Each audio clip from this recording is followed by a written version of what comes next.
Good morning, কেমন আছেন সবাই? আমি নন্দিনী, আপনাদের সবাইকে আরো একবার স্বাগত জানাচ্ছি আমার চ্যানেলে, আমার আর একটা নতুন ভিডিওতে। আজকে হচ্ছে সোমবার আর ঘড়িতে সময় হচ্ছে সকাল 10:30 মতো বাজে। তো এই সময় থেকে ভিডিওটা শুরু করলাম। সকালবেলা মেয়েকে স্কুলে দিয়ে এসেছি, মেয়েকে আজকে রুটি আলু ভাজা টিফিন দিয়েছি, আর হাজবেন্ডকেও ভাতটা যেরকম দিয়ে দেওয়ার দিয়ে দিয়েছি। সকালবেলা মেয়ে আর হাজবেন্ড যতক্ষণ না বাড়ি থেকে মানে তারা স্কুল এবং অফিসে যাচ্ছে, যে যার কাজে যাচ্ছে, ততক্ষণে মানে ঠিক যেন ঘরের যে আদার্স যে কাজগুলো থাকে সেগুলো কিন্তু হয়ে ওঠে না। আর আমার কিন্তু কথায় কথায় স্নান হয়ে গেছে, পুজো হয়ে গেছে, ব্রেকফাস্ট করা হয়ে গেছে। তো এবার আপনারা বলবেন যে নন্দিনী সব কাজ করে তারপরে তুমি ভিডিও শুরু করছো। আসলে তা না। দেখুন, বাচ্চা স্কুলে যাবে, হাজবেন্ড অফিসে যাবে, এই সময় না একটা বাড়ির মানে বাড়িতে যেন একটা যুদ্ধ চলতে থাকে। তো সেই সময় ঠিক ক্যামেরাটা কোথায় রাখবো, কিভাবে ভিডিও করব, সেগুলো সবসময় হয়ে ওঠে না। তো সেই জন্যই আমার আজকে মনে হচ্ছে আজকে খুব সকাল সকাল আমি কয়েকটা রান্নাও করে নিয়েছি, মাও করেছে, তো শুধু ভাতটা করতে বাকি। তো এত তাড়াতাড়ি কাজ করেছি, আর তারপরে স্নান পুজোটা না করলে না আমার ঠিক মানে অন্য কাজ করতে খুব একটা মন চায় না। ওগুলো তো আমি করতে বাধ্যই, কারণ আমার অত সকালবেলা উঠে যদি স্নান পুজো করে মেয়েকে স্কুলে দিতে যাই, একটা সময় করতাম জানেন তো, কিন্তু একদম ঠান্ডা লেগে মাথার যন্ত্রণা করে না। তো সেই জন্য আমাকে সবাই বললো যে নন্দিনী তুই অত সকালে স্নানটা করবি না। তো সেই জন্য না অত সকালে স্নান করাটা এখন বন্ধ। দেখুন, আমার না অনেকটা সময় তো ধরুন কলকাতার বাইরে কেটেছে। তো কলকাতার বাইরে না আমি একটা কালচার দেখে অভ্যস্ত হয়েছি। আমি কাউকে ছোট বড় বলছি না, আমি দেখেছি যে ম্যাক্সিমাম বাড়িতেই কিন্তু তারা মানে উঠে সকালবেলা মানে বাসি ঘরটা ঝাড়টা দিয়ে ফার্স্টে স্নান করে আগে পুজো, তারপরে তারা কিচেনে যায়। তো আমার একটা বহু দিন পর্যন্ত কিন্তু আমার একটা ওই অভ্যেসই ছিল।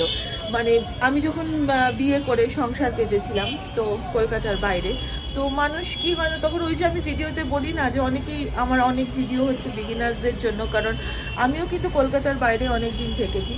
তো যেটা বলছিলাম, তো আমারও কিন্তু ওরকম একটা স্বভাব ছিল, সকালবেলা তড়িঘড়ি করে উঠে সব কিছু করে টরে স্নান পুজো করে তারপরে সংসারের অন্য কাজ বা রান্নাঘরে যাওয়াটা ছিল। কিন্তু তারপরে মেয়ে হয়েছে, সংসারে জীবনে অনেক ব্যস্ততা বেড়েছে, তার সাথে সাথে শরীরটাও ডিটোরিয়েট করছে। তো সেই জন্য খুব একটা আর আমার অত ভোরে স্নান করা আমার হয় না, ইচ্ছা করেই সেটা করি না। তো শীত গ্রীষ্ম বর্ষা তবে মোটামুটি চেষ্টা করি সংসারের বাকি কাজগুলো করার আগে স্নান পুজোটা সেরে নিতে। খুব অসুবিধা না হলে ওরকম করি না। তো যাই হোক, তো স্নান পুজো টুজো সবই কমপ্লিট, চা খাওয়াও কমপ্লিট, ব্রেকফাস্টও হয়ে গেছে। আর হাজবেন্ড আর আমার না বাড়ির সামনে দিয়ে রাস্তা, তো এত আওয়াজ মানে সব ধরনের আওয়াজ আমার বাড়ির সামনে দিয়ে পাওয়া যায়। আর বারান্দা থেকে প্রত্যেক দিন আমি ভিডিওটা শুরু করি, জেনারেলি আপনাদের বারান্দা থেকে বাইরেটা দেখান, ওই দেখুন টোটোর আওয়াজ হচ্ছে। তো বারান্দা থেকেই ভিডিওটা শুরু করি, কিন্তু অন্য সময় কি বারান্দা থেকে আকাশ টাকাশ দেখায়, কিন্তু আজকে আর সেটা। আর এখানে আপনাদেরকে দেখাই যে আমার মা বারান্দাতে কত রকমের গাছ করেছে।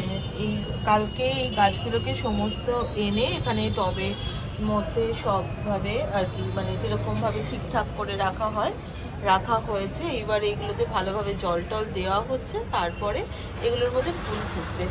যখন ফুলটা ফুটবে তখন আমি আপনাদেরকে আবার দেখাবো। আর আমার বাড়িতে আমার শ্বশুর মশাই, আমার মা, এদের প্রত্যেকেরই গাছ ভীষণ প্রিয়, মানে এরা প্রত্যেকেই গাছ ভীষণ ভালোবাসে। শ্বশুর মশাই শরীরটা তো এখন অতটা সেই রকম অতটা এনার্জি নেই, সেই জন্য বাবা খুব একটা গাছ টাছ করতে পারেন না, কিন্তু গাছটা খুব পছন্দ করেন। আর মা কিন্তু মোটামুটি আবার সুস্থ হয়ে গিয়ে আবার ফুল গাছে লেগে পড়েছে। আপনাদের তো ছাদেও আমি ফুল গাছ টুল গাছগুলো অনেক দেখিয়েছি, কিন্তু এত হনুমানের উপদ্রব না, কোনো গাছ ছাদে ঠিকঠাক মতো রাখা যায় না। যাই হোক, অনেক বকবক করলাম, এবার ঘরের কাজগুলো ধীরে ধীরে করি, আর আপনাদের সাথেও যেরকম ভাবে কথা বলি সেরকমভাবে বলি। আর এখানে আমার মা তার সমস্ত অফিসের কাজ কর্ম আমাকে দিয়ে করাচ্ছে। দেবো সেটা বলেছে ভালোভাবে আমার কাজগুলো অনলাইনে করে দে, তোকে ভালো গিফট দেবো। মা সমস্ত অনলাইনে কাজগুলো করতে করতে আমার একটা বিশাল টাইম চলে গেছিলো। মানে কয়েকদিন ধরেই এই কাজগুলো আমি করছি এবং যথেষ্ট টাইমটা চলেই যায়, মানে প্রচণ্ড টাইম কিলিং একটা ব্যাপার, কিন্তু কিছু করার নেই। গভর্নমেন্টের এই ব্যাপারগুলো এখন তো সবই অনলাইন হয়ে গেছে। আসলে যারা এরকম বয়স হয়ে গেছেন তাদের এই যে বিভিন্ন ব্যাপারগুলো এই যে অনলাইনে করে দিয়েছে, এটা একদিকে যেমন একটা ভালো দিক রয়েছে, তেমনি আরেকদিকে আর একটা খারাপ ব্যাপার হচ্ছে যে এই বয়সে অনলাইনে এই সমস্ত জিনিসগুলো করা কিন্তু তারা অন্যের ওপর নির্ভরশীল। এবং কোথাও না কোথাও এই যে পোর্টালগুলো এত হ্যাং করে, কাজগুলো করতে এত অসুবিধা হয়, সেক্ষেত্রে এই বয়সে মানুষের জন্য না আগে যেরকম অফলাইন ছিল সেরকম হলেই বোধহয় ভালো হতো। তো যাই হোক, কাজগুলো করতে করতে আমার প্রচুর দেরিও হয়ে গেছিলো। মা অন্যদিকে ভাতটাও বসিয়ে দিয়েছে, আর আমিও রাইকে স্কুল থেকে নিয়ে চলে এসেছি। আর তারপরে খাওয়া দাওয়া করে বারান্দা থেকে আপনাদের এক ঝলক আকাশটা দেখালাম। বারান্দা থেকে আপনাদেরকে এক ঝলক দেখালাম যে বাইরেটা কিরকম দেখতে লাগছে। দেখলে মনে হবে একদম অন্ধকার, মানে কখনো মনে হবে যে মানে প্রচন্ড পলিউশন, এরকম মনে হবে। রাইকে যখন আজকে স্কুল থেকে আমি আনতে গেছি, তখন মানে যখন ওর জন্য ডিসপার্সালের সময় যখন আমি এরকম দাঁড়িয়ে রয়েছি, তখন দেখছিলাম গায়ে বেশ ভালোই বৃষ্টির ফোঁটা পড়ছে। একদিকে বৃষ্টিটা হওয়া ভালো, কারণ বৃষ্টিটা হলে না আকাশটা ক্লিয়ার হয়ে যাবে আর ভালোই কিন্তু ঠান্ডা পড়বে তখন। কারণ এখন যে ওয়েদারটা যাচ্ছে, কখনো ঠান্ডা কখনো গরম, তবে বেশ গ্রামের দিকে কিন্তু ভালোই ঠান্ডা ঠান্ডা পড়েছে। আমাদের যে দেশের বাড়িটারির সাইডে দাদা বৌদিদের সবাইকেই বলতে শুনি, যখন ভিডিও কল টল হয় তখনও দেখি তারা বেশ ভালোই টুপি চাদর টাদর গায়ে দিয়ে রয়েছে। আমরা যে জায়গাটায় রয়েছি এই জায়গাটাতে প্রচন্ড পলিউশনও আছে, তো সেই জন্য কোথাও না কোথাও হয়তো একটু ঠান্ডাটা কম। কিন্তু যাই হোক, বৃষ্টিটা একদিকে হয়ে গেলে ভালো, যে ভালোভাবে ঠান্ডাটা পড়বে আর বেশ কম্বল মুড়ি দিয়ে শোবো। সামনে ডিসেম্বর মাস, মেয়ের স্কুলেরও ছুটি পড়বে, এর থেকে আর আনন্দের কি হয়, একটা অন্যরকম অনুভূতি। এরপরে আপনাদের সাথে দেখা হচ্ছে একদম সন্ধ্যাবেলা। সন্ধ্যা টন্ধা দিয়ে নিয়েছি, আর এখানে আমি একটুখানি সন্ধ্যের একটু খাবারের আয়োজন করছি। আসলে মানে বাড়িতে ওটিজিটা আসার পর থেকে এই বেকিংয়ের ব্যাপারটা কিন্তু এখন মানে প্রচণ্ড একটা ইন্টারেস্ট। আসলে আমার বরাবরই রান্না করতে খুব ভালো লাগে, আর এই ধরনের বেক করতেও আমার খুব ভালো লাগে।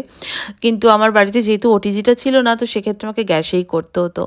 তো আমি আজকে একটুখানি ব্রেড পিৎজা বানাচ্ছি। তো ব্রেড পিৎজাটা বানানোর জন্য আমার বাড়িতে একটা ক্যাপসিকাম ছিল, টমেটো ছিল, পেঁয়াজ ছিল, সেগুলোকে যেরকমভাবে নর্মাল ছোটো ছোটো করে কুচো কুচো করে কেটে নিয়েছি। আর এই যে চিজটা, এটা হচ্ছে পিৎজা চিজ, এর মধ্যে মোজরেলা আর চেডারটা মেশানো রয়েছে। তো আমি 6 পিস মতো পাউরুটি নিয়ে নিয়েছি, আর তার মধ্যে না আমি এই যে পিৎজা পাস্তা যে সসটা রয়েছে, এটাই আমি এখন প্রত্যেকটা পাউরুটির মধ্যে একটুখানি দিয়ে দেবো, যেটা আমরা যেরকম পিৎজার মধ্যে যে কেচাপটা লাগাই সেটাই। তো এই পিৎজা সসটা, এটা আমি এর আগেও ইউজ করে দেখেছি। এটা ব্রেড পিৎজা বলে নয়, যদি নর্মাল পিৎজাও বাড়িতে করেন বা পিৎজা ব্রেডও যদি কিনে আনেন, তখন এইরকম রেডিমেড আর একটা কোম্পানিরও আছে, ফান ফুড বোধহয়, ঠিক নামটা আমার মনে পড়ছে না, যদি আমি ভুল হই তো এটা কারেকশন করে দেবেন। তো সেটাও ভালো, তবে এইটা আমার মানে আমি ইউজ করে দেখেছি, এটা সত্যি বেশি টেস্টি লাগে।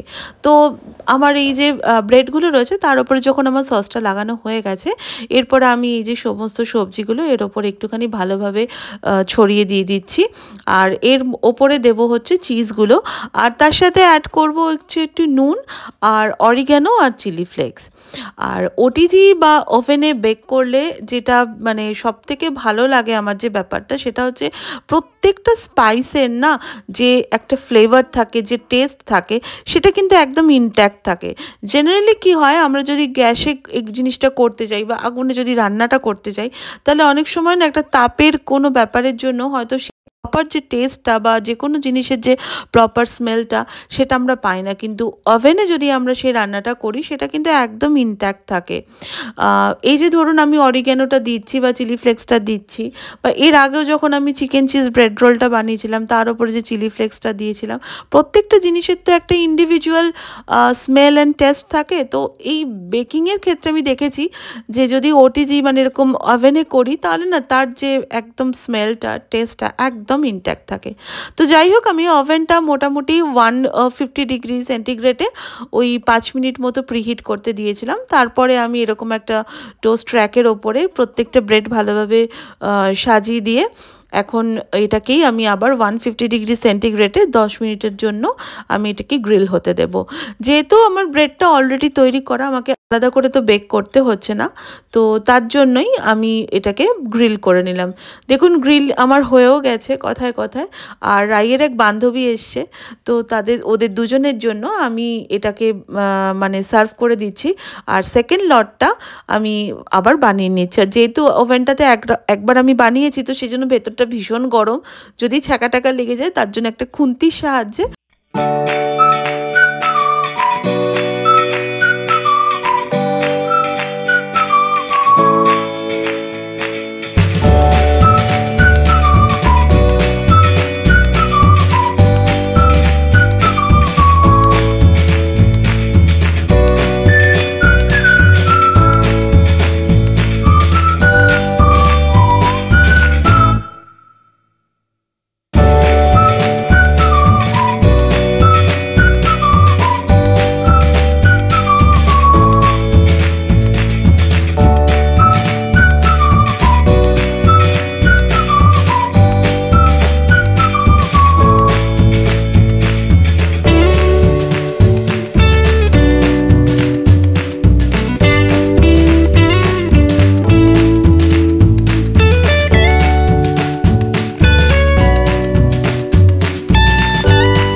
পড়েছো, তো আজকে একটু ইচ্ছে হলো।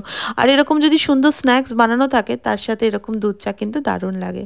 তো যাই হোক, তাহলে সবার সাথে বসে এখন আমি চাটা খাই আর যে ম্যাগাজিনটা দিয়েছে সেটাও দেখি। আর ভিডিওটাও তাহলে আজকে এখানে শেষ করছি। দেখা হবে আপনাদের সাথে নেক্সট ব্লগে, আরও একটা দিনের গল্প নিয়ে আসবো।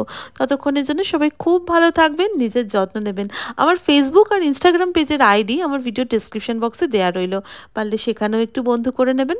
তাহলে দেখা হচ্ছে নেক্সট ব্লগে, ততক্ষণের জন্য টেক কেয়ার, টাটা।